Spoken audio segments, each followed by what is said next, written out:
Hello everyone, welcome to hobbies with Harini.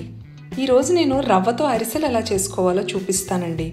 అందరికీ అరిసెలు చేసుకోవటం కుదరదు కదా, పాకం పట్టాలి అంటే కష్టం, అలాగే తడి బియ్యం పిండి కూడా కావాలి కదా. అలాంటి వాళ్ళు ఒక్కసారి రవ్వతో ఇలాగా అరిసెలు ట్రై చేసి చూడండి.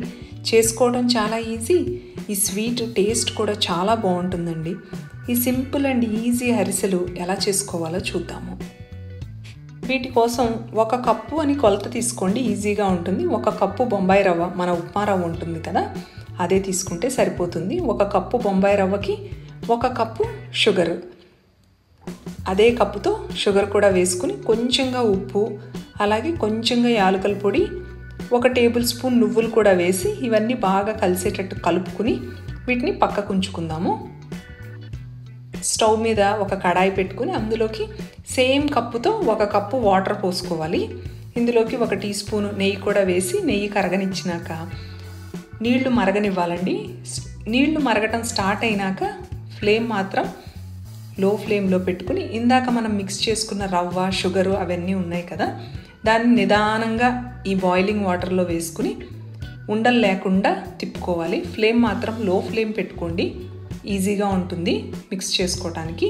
ఇలాగ ఉండలు లేకుండా మనం కలుపుతూ ఉంటే 2-3 నిమిషాల కల్లా మనకి ఇది గట్టిపడిపోతుంది. ఇలా ప్యాన్ నుంచి సపరేట్ అవుతున్నప్పుడు మనం ఇంకా ఆఫ్ చేసుకోవచ్చు. ఇదిగోండి ఇలాగా. ఇప్పుడు ఇది సెపరేట్ అవుతుంది కదా, మనం స్టవ్ ఆఫ్ చేసుకుని మూత పెట్టి దీన్ని ఒక 5 నుంచి 10 నిమిషాలు వదిలేద్దాము.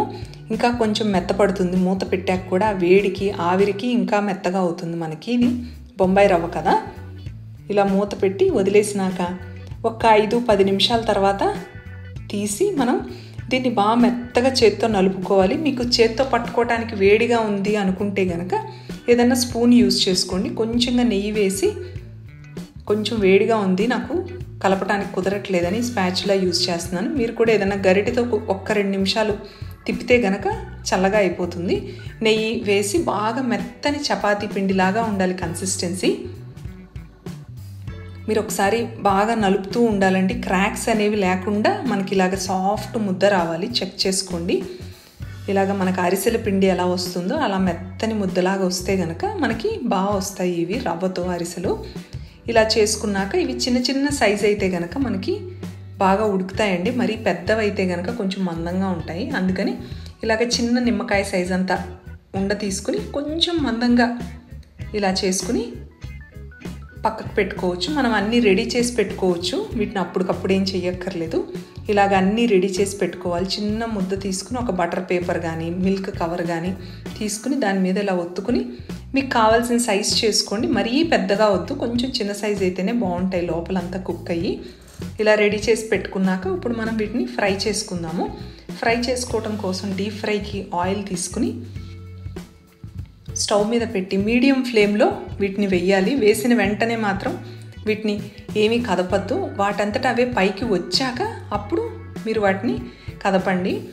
మీరు తీసుకున్న ఆయిల్ని బట్టి మీరు వేసుకోండి అరిసెలు, మరీ ఎక్కువగా వేసేయద్దు, సెగ సరిపోదు.